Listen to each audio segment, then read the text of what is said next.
여러분, 수억 원을 들여 새 집을 샀는데 정작 현관 열쇠를 못 받고 있다면 어떨까요?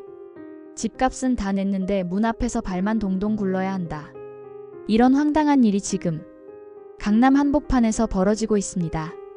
서울 강남구 논현동의 고급 오피스텔 보타니크 논현. 지난해 11월부터 입주가 시작됐지만 아직도 상당수 입주민들이 집에 들어가지 못하고 있습니다. 이유는 단순하지 않습니다. 시행사와 시공사, 즉 라미드그룹과 두산건설이 공사비를 놓고 극심한 갈등을 벌이다가 결국 두산건설이 유치권을 행사했기 때문입니다. 유치권 들어보셨죠? 채권자가 돈을 받기 전까지 물건을 점유할 수 있는 권리인데요. 이번엔 아예 입주민의 현관 열쇠까지 막아선 겁니다. 실제 상황은 더 구체적입니다. 현재 주상복합 2가구 오피스텔 17실이 열쇠가 지급되지 않아 발이 묶여 있습니다. 전체가 71세대 규모인데 그중 일부라지만 입주 예정자 입장에서는 충격일 수밖에 없습니다. 분양 대금도 다 냈는데 왜 내가 집에 못 들어가야 하냐? 이런 하소연이 터져나옵니다. 사건의 발단은 공사비 증액입니다. 원래 2021년 시공사 선정 당시에는 공사비를 439억 원으로 잡았는데 계약 과정에서 코스트 앤드 피라는 방식을 쓰기로 합의했습니다. 코스트 앤드 피 생소하실 수 있는데요.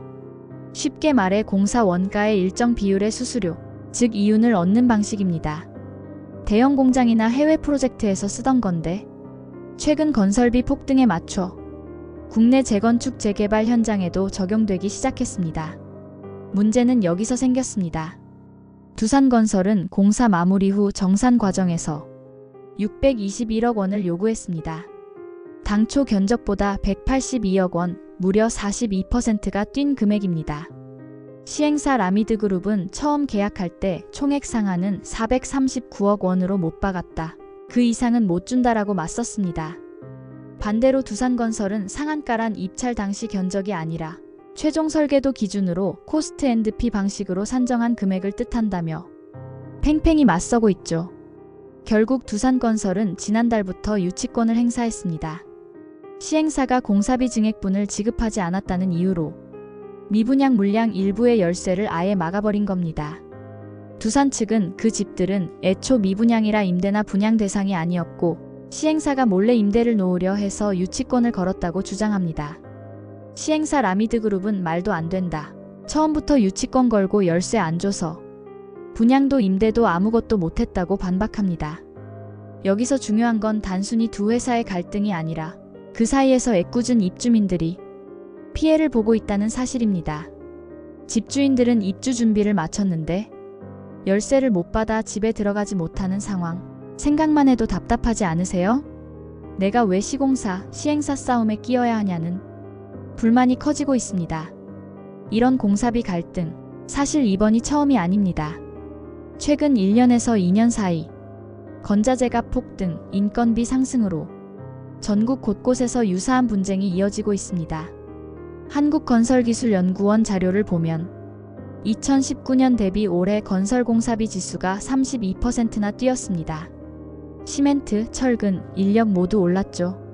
건설사들은 원가가 이렇게 뛰었는데 추가 비용 없이는 공사를 못한다고 하고 시행사는 계약할 때 정한 한도를 넘어서는 건 인정 못한다고 맞서는 겁니다. 이런 갈등은 통계에서도 드러납니다. 한국부동산원에 따르면 공사비 검증 건수는 2019년 3건에서 2024년에는 36건까지 폭증했습니다. 올해 상반기만 해도 벌써 30건, 작년치를 거의 넘어섰습니다. 검증해달라는 요구가 폭발적으로 늘어난 거죠. 유치권 행사 사례도 속출합니다. 이번 논현동 사례뿐 아니라 경기 군포, 광주광역시 등 전국으로 확산되고 있습니다.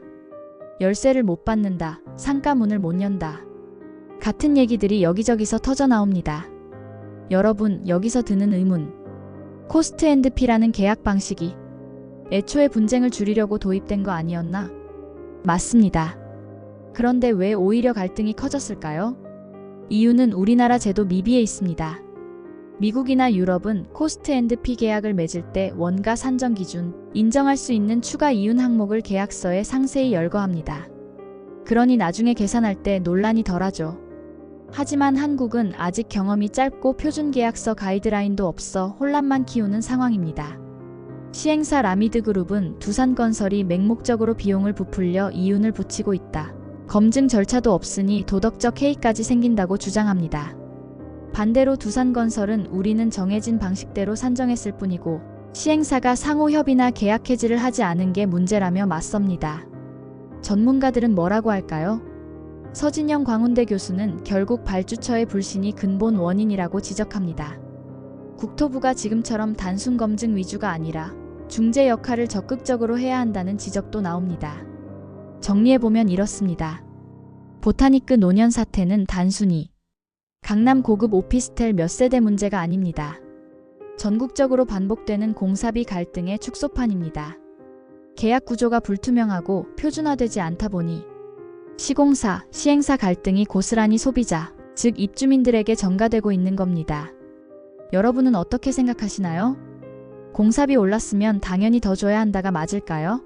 처음 정한 계약 금액을 넘는 건 절대 안 된다가 맞을까요?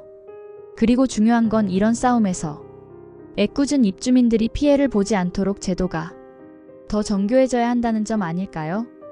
두 번째 이야기입니다. 여러분, 한 해에 3명 사망이면 회사 문 닫는다.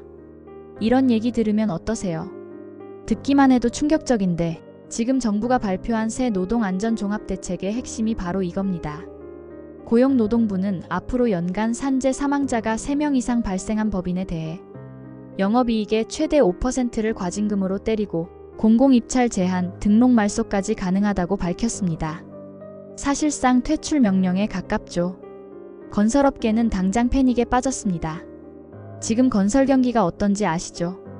미분양 쌓이고 공사비는 폭등하고 대형 건설사조차 자금줄이 막혀 버티기 힘든 상황입니다. 그런데 여기에 연 3명이라는 절대 기준을 들이대면 어떻게 될까요?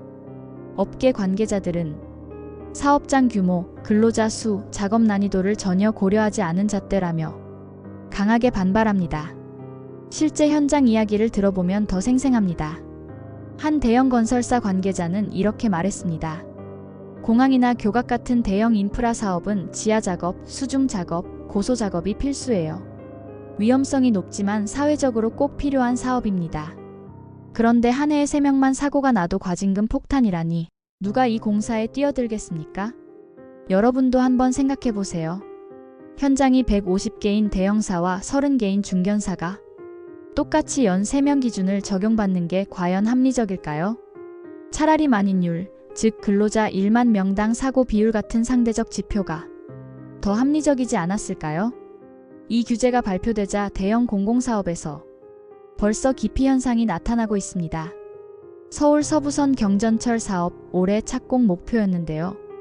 우선 협상 대상자였던 두산건설 컨소시엄에서 GS건설, 현대엔지니어링이 빠져나가면서 후속 시공사를 못 구하고 있습니다.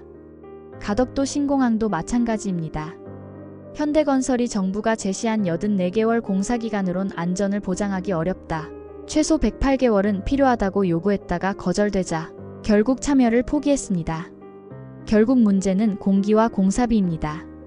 안전을 강화하려면 당연히 시간이 더 필요합니다. 하지만 공기를 늘리면 공사비가 올라가고 사업성은 악화됩니다.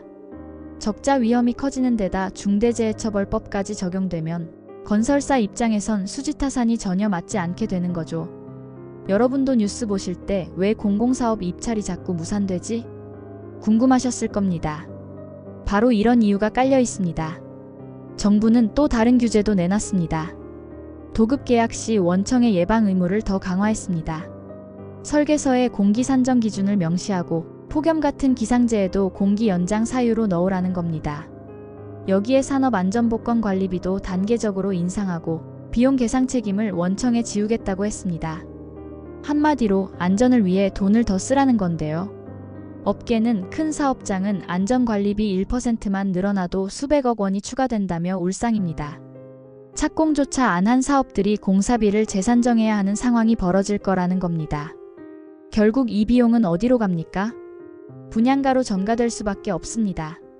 이은영 대한건설정책연구원 연구위원도 안전을 확보하기 위한 비용이 분양가에 반영될지 여부가 관건이라며 적정 공기와 공사비라는 사회적 합의가 자리 잡는데 시간이 걸릴 수밖에 없다고 지적했습니다.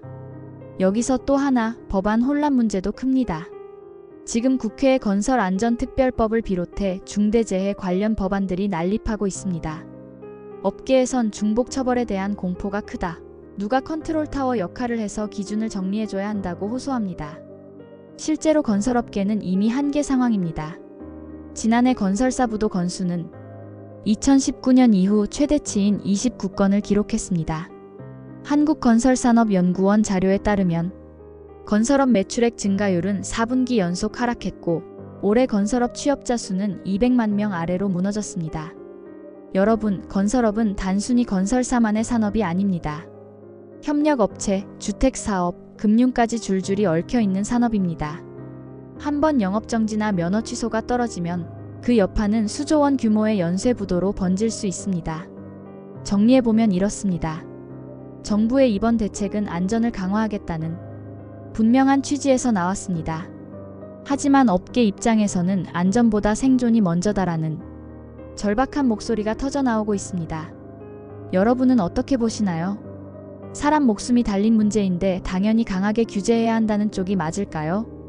아니면 현실을 무시한 과잉 규제로 산업 자체를 무너뜨릴 수 있다는 업계의 우려가 더 타당할까요? 안전과 산업 경쟁력, 두 마리 토끼를 잡을 방법은 과연 있을까요? 오늘의 이야기는 여기까지입니다. 도움이 되셨다면 좋아요와 구독, 알림 설정 부탁드립니다. 감사합니다.